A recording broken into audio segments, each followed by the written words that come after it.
Hi, this is Stu, and I'm going to show you a pretty in-depth review of the new ASUS Padfone Mini, which is kind of a two-part device here consisting of a larger tablet station and a smaller 4.3-inch smartphone. And they integrate together like so. It's pretty cool, huh? Let's get down to the device. So here we have the two parts of our Padfone from ASUS, the Padfone Mini I should say. And we're going to focus on this little guy first. He's a 4.3-inch device. The screen is a resolution of 960 by 540.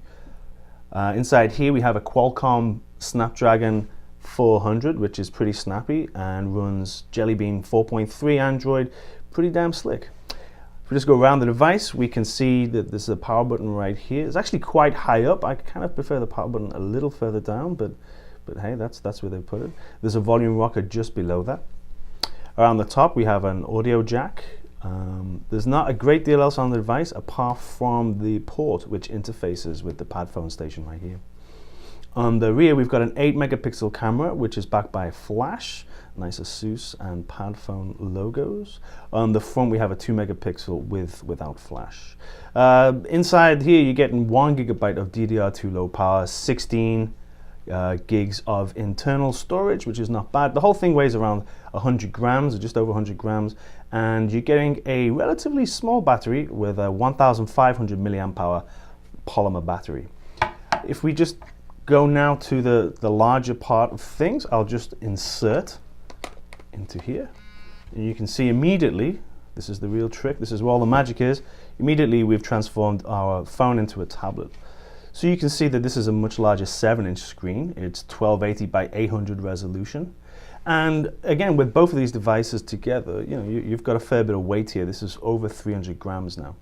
But the station also adds a larger 2,200 milliamp hour battery, which if your phone is actually almost running out, it's almost drained, you can just insert your phone into the tablet and the tablet will charge your phone for you. Going around the device here, we can see it's pretty similar. We've now got our USB port here at the top, power switch a little lower down, and the rocker switch like so. There's nothing on the bottom or on the other side. Your 8-megapixel camera is still here on the rear. However, your 2-megapixel camera has disappeared. In terms of how the two devices interact together, as you can see, it's pretty slick. It's very, very slick indeed. The display is nice and bright, and the performance is great. But you'll notice that there's been some corners cut. This isn't Corning glass, or Gorilla Glass, I should say. This is a regular kind of slightly cheaper display. It doesn't feel quite as nice as a lot of displays that we've used, but it does the job. The same can be the same of the tablet actually. But I guess the point I'm trying to make, in terms of tablet, if you were comparing this, say, to the new Nexus 7, which is 1920 by 1200, then this is obviously not quite of that standard. Same could be said for this guy. I mean, if you compare this to the Sony Xperia Z Compact, which has a 720p screen, again here you get 1960 by 540. So yeah, there's obviously ASUS have had to make some compromises to try and keep the price down, and also I think in terms of display it also helps in terms of weight. These kinds of displays are a touch lighter, so some interesting design decisions there. Okay, let's go ahead and look at the camera. If I start up the camera app right here, you can see this is a customized ASUS app. The zoom time is pretty quick. You can see here are some photos I took of my lovely little cat, which was in quite a well-lit situation, so that worked quite well. If we go back to here, you can see that sometimes the HDR doesn't quite work and there's a little bit of saturation there. In low light environments, like this is St. Patrick's Day, in low light environments in a bar, it's a little grainy. So I think, the camera, the actual sensor, it's an 8-megapixel, but again, it isn't of the highest caliber. It's not bad. The 2-megapixel, like most 2-megapixels, it's okay for a selfie now and again, but yeah, I mean, who uses 2-megapixel cameras for serious photography anyway? So, okay, let's move on. So if I can just show you how the audio sounds on this, we'll go to my music play app and Keep Rockin' is a great song. We love this one. So you can see for a small device, it's actually packing quite a punch. But the cool thing is, if I automatically add this, so again, a much richer, fuller sound here from the speaker on the reverse side. And it's kind of cool the way the app didn't stop. It just continued to keep going. And I guess seamless would be the word that ASUS would use, and it really is. There's a gap of a few seconds, but then there you go. Actually, in terms of volume and clarity, it's not bad. Okay, so here we are outdoors with the ASUS Padfone Mini, and we're going to give this a little test to see how the display works outdoors. So first of all, I think it's only fair we turn the brightness up to its maximum settings, so we give it a chance to compete against the sunlight where we are. As you can see, the screen is very reflective, it's got to be said. Okay, let's open our gallery. Okay, so just delve in here, we can see it's quite a vivid image. And the blacks are quite black. The contrast is decent. It's nothing spectacular, but it's not bad. Again, you can see these reflections. Let's take a look at this guy. Let's get in here and look just how crisp is that red. It's not bad. The greens are very deep and dark. That's not too bad, actually. That's pretty good. On this guy, I kind of think that the dark scarlet red that we should be seeing is, if anything, slightly pink, a little bit washy. Okay, zoom in here, see how we are for detail.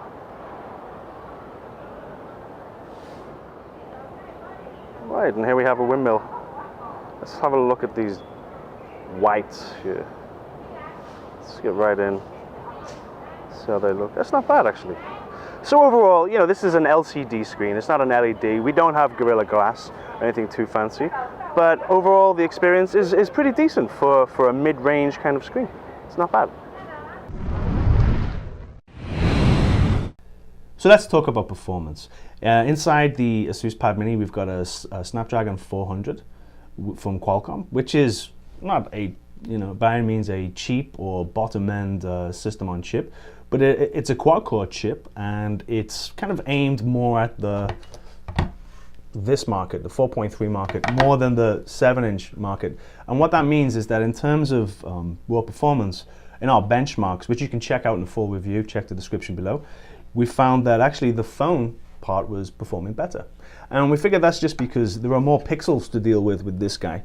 So especially the GPU is going to struggle to kind of perform to the same level in the tablet, which is ironic because you might want to do your gaming on the tablet more than you'd want to do your gaming and push the GPU on your smartphone. So that's quite interesting. Okay, so battery life. Inside here you're getting a 1,500 milliamp hour. Just to recap here, a 2,200 milliamp hour, which together, just to do the math for you, is approximately 3,600 milliamp hour battery. Which, if we compare, say, to the first generation Nexus 7, has more than 4,000 milliamp hour battery. So the battery life, actually, I found is not bad. You're getting at least a day out of the phone. If you're using the tablet, though, although the tablet can help you to charge it, the tablet will draw more power also, so you have to be aware of that. I guess, again, it's similar to the display and also the SoC and quite a few things, the camera. I guess, again, it's just a compromise. ASUS have had to come to a compromise in the design of this device, and that's also true of battery life. It's also important to note that because you're dealing with two devices coming together to make one device, that they do have a slightly heavier power draw. So if you want to charge the tablet and the phone at the same time, you have to use the 7-watt power adapter that's supplied or bundled with the product. Trust me, I've tried the cheapo Taiwan night market power supply and it didn't do any good, so definitely stick with the bundled power adapter on this one. So let's quickly take a look at the ASUS customized Zen UI, which they've put over the top of Android 4.3 Jelly Bean. So if we open people here, one thing that I like is, look at Andrew Chen here. I'll just cover his phone number so you can't see. But Andrew has been designated a colorful candies kind of guy. Now I don't know how ASUS have decided this, but I quite like the way, if a profile doesn't have a profile picture, ASUS will give you one anyway. Let's look at our buddy Andy Raffel. Andy Raffel, all right, mate, he's a hill with a little lane, and I have no idea why. Let's look at Anita. Anita is also a hill. Andrew Formosa, he's a leaf with droplets on. I'm not really sure exactly how ASUS has decided this, but I like it. I like the way they've added color to most of the UI, and that also goes for some of the apps. If we open the calendar app here, it's, I think, quite a decent, sleek design, but the cool thing is, if I now pull out the phone part, you can now see that the calendar is transitioned very well, seamlessly, to the smaller phone. Let's go back and try, say, for example, let's try Gmail. So here we have my Gmail. Will it transition? No, it will not. So some apps ASUS have managed to optimize, especially I think all of their own apps are optimized to do this transition really, really well. Unfortunately, almost all of the third-party apps, we're talking Facebook, WhatsApp, all of the messaging apps, and also, as you saw, Gmail, they don't transition so well. So that's a little bit of a shame, but I guess it's to ASUS's credit that they've looked after their own in-house software and they've made that transition really work. So overall, how do I feel about the device? Haven't used it for a few weeks now. I'd have to say that overall I really like it. It's really grown on me. I wasn't used to initially the 4.3 inch display size. It was actually a little bit small, going from my usual phone, which is a Galaxy Note 2. But then that brings in the question, do you really need the two extremes, the smaller guy and then the larger guy? Or are you happier maybe with something in between, which is a 5-inch plus device, which is kind of more what I'm used to? But in terms of build quality and design, for the price point, this guy's supposed to be 250 bucks in the US. That's the target retail price in the US. I'm not sure about Europe, UK, Australia, other places, but if this is true, then it's a fantastic price point. I mean, I don't see how you can go wrong. And I think it'll be very attractive with students, maybe, other people who are more maybe price conscious. But what about the Padfone series in general? I mean, ASUS here have really, They've targeted this device at a completely different part of the market. They came out with the original Padfone, then the Padfone 2, which weren't cheap, and then they came out with the Padfone Infinity, and then they upgraded that as well, so you've got the second version of the Infinity. And they're pretty much high-end devices. They try to push the boundary, they're not cheap. This is targeting a completely different segment, so I don't know, there is always a worry that if you build a hero kind of brand, which the Padfone has up till now been for ASUS, are they tarnishing that with a low price kind of device? Or are they just expanding it, as I'm sure their marketing and PR people will say, we're expanding it to all segment ranges? For me, I think it's actually quite a brave decision. And if you look at how ASUS have approached this, they have the phone pads, the Padphones, they have the Transformer series.